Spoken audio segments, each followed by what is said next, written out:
Hello guys, Zennosh here and welcome to Epic 7. Usually I do not cover on this game, but thanks to the 30th year anniversary of Epic 7, things are really getting pretty interesting. Amazing free goodies, really good updates, and so much more. Let's discuss about them in this video today. Well, I've already discussed about the free goodies in the previous video, and definitely this is really a great time to start Epic 7. Even if you are a returning user or a new beginner, you are definitely gonna get a lot of advantage in the game right off the bat starting this game right now. It's one of the amazing free-to-play game out there with solid graphics and solid skill animations that's definitely gonna sway your heart away, and not to mention a lot of waifus out there, and seems like in the recent update the waifus are really buffed up, and that's actually getting me more hyped. Alright, so let's actually look into this Epic 7 2nd September patch review. 1 minute summary right over here. I just actually saw this video and it just really got me excited, and I just wanted to share it with you guys.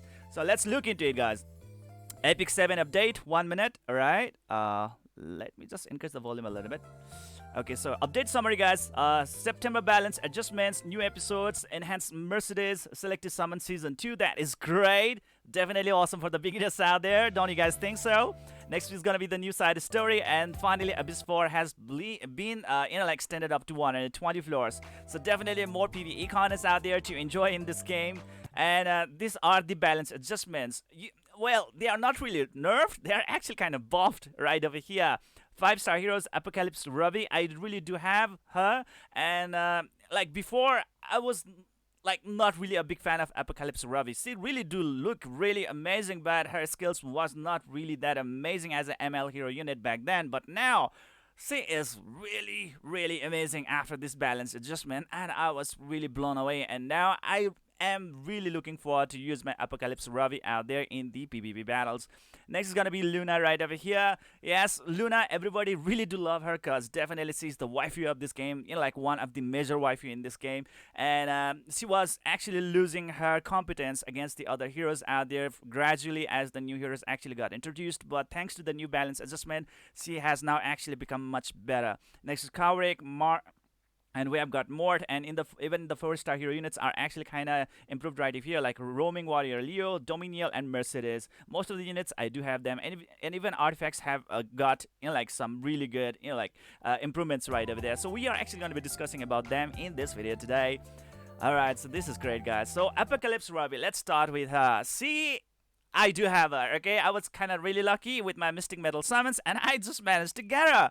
And, at that time, I was not really happy to get her. Trust me. Because, yes, she's great. She's an ML hero unit, but her skills were not really that amazing that time. But now, look at it. Skill 1, Spectral Axe. New stuff added. Inflicts injuries. Soulburn damage increased. That is great. I like that. She is a bruiser type unit, and she can take a lot of damage while also can deal a lot of damage against the opponents. Can go really amazing with the counterattack set. Skill 2 right over here, guys. War God Smite. And this is what I really love the most. Increases combat readiness by 15% when attacked, and that is so great. This passive skill now has become a really godlike stuff, guys. She's the one who is actually going to be getting a lot hit, and you are going to be placing her in the front row, and she's the one who is supposed to get the hit because that's the reason how she's actually going to counterattack the opponents with a counterattack set, right? And that is how she's actually really work in the perfect way. And with that combat readiness boost right over here by 15%, that would actually make her even better. That is great. I really wanted this one, and that's actually out there. How good combat readiness boost is really in the PvP arena battles.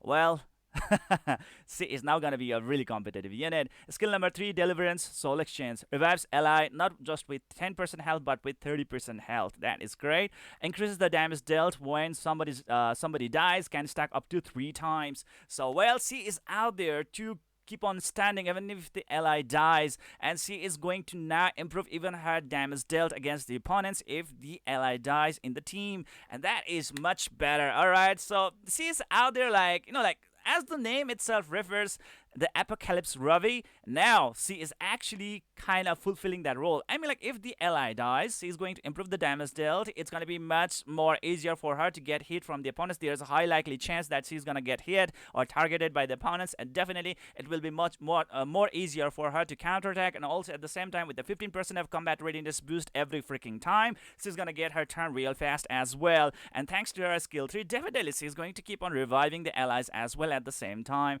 My gosh, now she is like a perfect package. I love her. Okay, now definitely she is this really good ML hero unit that you would definitely want to have in your team. Next is gonna be the Luna. Skill 1 Infinity Slash. Now it has really improved so good. First of all, guys, the soul burn effect has shifted from the skill number 3 to skill number 1. Beforehand, the skill number 3 used to use some like an extra soul in order to improve the damage dealt, but now this soul has actually transferred to the skill number 1. Why? So that like she can actually deal the full combo hit on the opponents if you are going to use the soul burn effect on the fast active skill of Luna, and that actually makes her much better. Why? Because the more the hit that she lands on the opponents, better the cooldown effects on her ultimate skill, isn't it? Right? So that is great, man. It's now working so fine. That's what we wanted, because beforehand it was totally an RNG effect, and it used to be really frustrating if she was only hitting like 1 or 2 hits, and that was so bad indeed, because like the cooldown on her skill number 3 is really high. But now, thanks to a little bit of soul burn effect, that's gonna be no problem at all. And guess what, guys? Look at it, skill number 3 right over here. Acquires 5 soul when defeating enemies. Come on, her skill number 3 is so hard nuke, and it's gonna be quite easy for you guys to get rid of an opponent right away with her skill number 3. And if she's gonna get rid of an opponent, she's gonna get 5 souls as well for the teammates, which is definitely awesome, man. This is really great. Oh man, wow. Alright, the soul burn 10 increases the number of attacks to max. Yes, that's what I wanted. Skill number 2, Dragon Knight's Will, increases the crit hit chance and the critical hit resistance. Wow, I mean, like, look at that. Critical hit chance is now totally improved. That's great. And with the improvement in her critical hit chance, she's definitely going to be able to deal a lot more damage with the skill number 3, while the new effect, penetrates defense by 50%, has been added. Oh my god, Jesus Christ. She has definitely become very, very, very, very, very powerful, guys. It's amazing. Literally, it's a super buff, okay? And she's a limited time in it, so that's also the reason why you are not going to be able to get her through the selective summons of the 5-star Covenant summon ticket, right? That has been recently provided to everyone. But anyways, when the Luna banner comes up, it's definitely going to be the time that you are supposed to get her, because definitely she's a waifu unit of this game, and you are supposed to have her because she's really strong, pretty strong as well. She's a dragon unit, guys. Man, she's right now in prime, okay? Luna, one of the really OP unit right now, in my opinion, man. That's an amazing resume right over there. Next is going to be Kavarik. I've never been really that interested in this guy before. Anyways, skill number 2 right over here, Dimensional Corridor. Stealth effect shifted from skill 3 to skill number 2. And the next one is going to be that artifact, artifact exclusive equipment effect, option number 1. Increases the attack for 2 turns when using the Dimensional Explosion. Okay, so that's great. Extra DPS right over there. Let's try to move on to the next unit, and that's going to be Mort. It's definitely an amazing unit, especially for the arena battles, right? Well, skill number 1, Extermination. Soul Burn shifted from skill number 3 to skill number 1, which is great. Soul Burn 10 effects. So what's going to happen is that increases the effect chance to 100%. Alright, that's awesome. Skill number 2, Absolute Dignity. So 30% chance to counterattack when being attacked. So, yes, like, you know, just like Apocalypse Ravi, he's out there to counterattack the opponents as well, and with more counterattack chance, definitely that's much better, okay? More DPS output right away in the long run. Effect chance adjusted from 40% to 50%, improvement right over there. Skill number 3, Advent Mortalix. Alright, effects of injuries 15% to 20% improvement, and damage dealt increased as well. So yeah, that's pretty, like, you know, fair, I would say. Not something that would be really, really super fantastic. It's good, but not super fantastic in my opinion. Now let's go into the 4-star hero, section. Roaming Warrior Leo, guys. Skill number 2, Fire Shock Bomb. I think I do have him. Skill cooldown increase removed. Okay, so that's great. 100% chance to decrease defense for 2 turns. That's awesome. I always love that 100% RNG effect right over there. Provided that you have really good accuracy or effectiveness, definitely you are going to be able to land it right away. Very good. Detonation damage dealt increased. Skill number 3, Go Raccoon or Raccoon. Decreases buff duration by 1 turn, 90% to 100% a chance each to decrease speed and plant a bomb. That's awesome. And grants the caster skill nullifier once as well. Oh my god, there are so many things going on. Definitely it's going to improve his DPS output right over there, and he's definitely a more fun unit right now. So Dominial, the unit that has been quite underestimated and pretty much neglected thus far, right? Dominial right over here. Uh, like in comparison to Challenger Dominial. So let's see what Dominial has got right over here, guys. Skill number 1, Hail. Decreases the speed effect adjusted to stun. Woo! And Soulburn shifted from skill number 2 to skill number 1. So Soulburn effect right over here, guys, increases the effect chances by 60%, and that's what we really want, right? The effect chance right away is pretty good, and the effect right over there is definitely gonna be the stun, if I'm not wrong, okay? And that's even better. Skill number 2, Bizarre Cave Nixid Grace. Alright, it says altered into passive skill. When an ally suffers a critical hit, has a 35% chance to activate Blizzard Cape. So what Blizzard Cape does that, like cast a barrier and reflects on all allies for 2 turns with frost magic. Barrier strength increases proportional to the allies max health. That is great. I like that. Not based on her own health, but on the allies' health. So if you have a lot of tanks, it's gonna be a really great health right over there.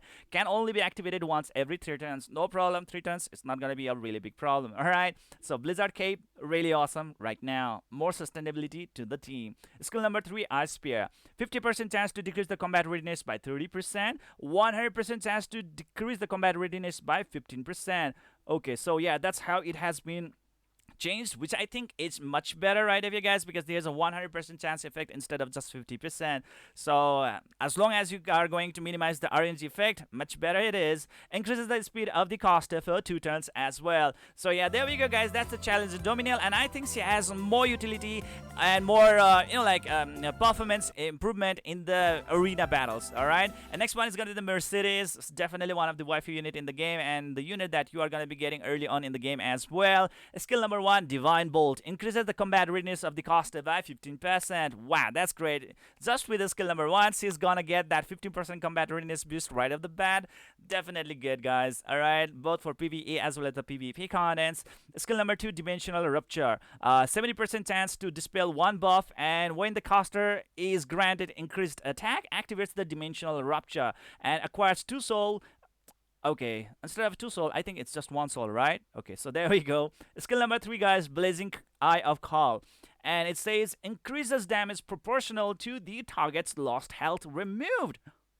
Okay, that is great. So, lesser the health of the target, more the damage you are going to be dealing to that shit. Huh.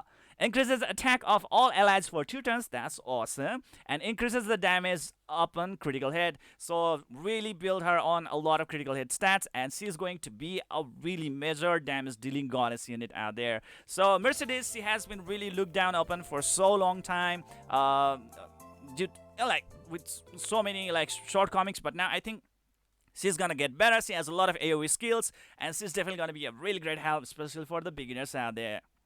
Merciless Glutton, this one right over here. I love Euphine, and her artifact. I just got some boost right over here. Optional adjustments. When using a single attack, increases damage dealt. You can deal more damage to a single target. She's definitely going to be a much better boss hunter. Alright. And when defeating an enemy with a single attack, increases combat readiness of all allies except for the caster. But like, how many percent is that? That is great. That is great. I like that. Secret Art stands Storm Sword. Okay. When an enemy uses a non-attack skill, increases the combat readiness of the caster by 25%. Celine, right? Oh my god. Wow. This is great, man. She's the counter queen, isn't she? And with this artifact, definitely she's gonna have even more effectivity out there. Wow, I love it. You know, like from my 5-star Covenant Hero Selector ticket, I actually picked Celine. Episode 3, chapter number 10 is Policia. Okay, so we have got new PvE content right over here. Let's look into it. Merceres, Blank Faded Homunculus, chosen by the Lost Spell book. Okay, new artifact. That's gonna be the magic for friends, and I am really starting to love it. Look at that. Decreases the damage suffered from a critical hit by 25%. Can be really great help out there, especially in the arena battles. Okay, if an ally is attacked when it's not the caster's turn, has a 15% chance to activate the dimensional rupture out there as well. Can be activated once every 2 turns. So that's awesome at the same time. So definitely that's the artifact meant for the merciless, right? Next is gonna be the new side story, okay? And thanks to the new side story, we are actually gonna get this amazing artifact right over here, which you are not really supposed to miss out on. Cause guess what, guys? It increases the EXP acquired by heroes in the team by 15%. I think the last time there was this artifact and it only improved the experience gained by 10%, right? And this time it's 15%. I like that. When more than one artifact that increases the EXP is equipped, only the strongest effect is applied, so they don't stack with each other.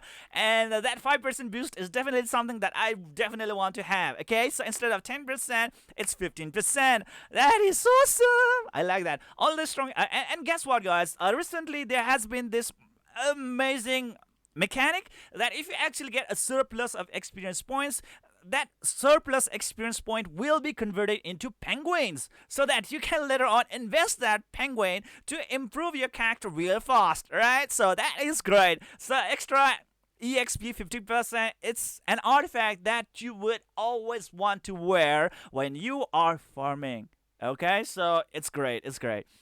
And the effect will not be applied when there is a... this effect will not be applied when used via a supporter. So don't provide it to the supporter. Give it only to a DPS unit like Wildred, alright, or Lena. And something, a really good farmer, or Arbiter Wildred. The skill effect of this artifact does not increase when enhanced. Okay, so yeah, there we go. Anyways, let's keep moving on. Oh shit, sorry about that. Something was really floating in front of my eyes. Selective Summon Season number 2. Okay, it's actually happening out here as well.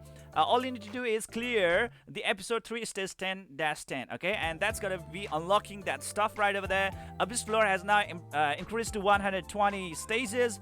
Drop rate up for the Alencia.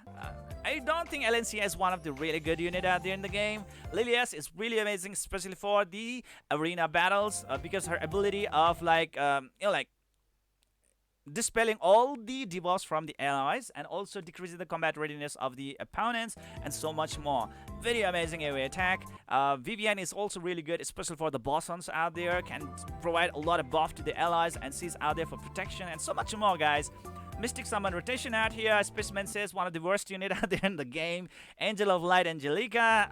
Okay, she's great. She's great. Yeah, and there are much more. So yeah, there we go, guys. That's pretty much the summary of everything that's happening in Epic 7 right now. So many waifus getting buffs, especially the Apocalypse Ravi and the Luna. I was not really happy back then, not being able to use them frequently back then. But now, as those waifus are really boosted and as I do really have them, I might actually want to try it out. So, well, it's time to revisit Epic 7 once again, real good this time. That's it. That's pretty much it for today. I hope you enjoyed this video. Please don't forget to hit the like and subscribe button. Let me know in the comment section below what you guys think about the everything that's happening in Epic 7 as of now. Are you really happy? Are you really excited? Or is it something else? And this is how the anniversary should be celebrated. Okay? Whereas in Exos Heroes, they really did it so bad in their first year anniversary. Their first ever anniversary was so much screwed. Like, the developers had no interest at all, even into like celebrating it with a BAM. Okay, they were like just normal events will suffice and stuff like that, just here and there. And the events were so bullshit. And now this is how it should be done. So Exos Heroes, this is how you do it. Okay. Anyways, that's it. See you guys in the next video.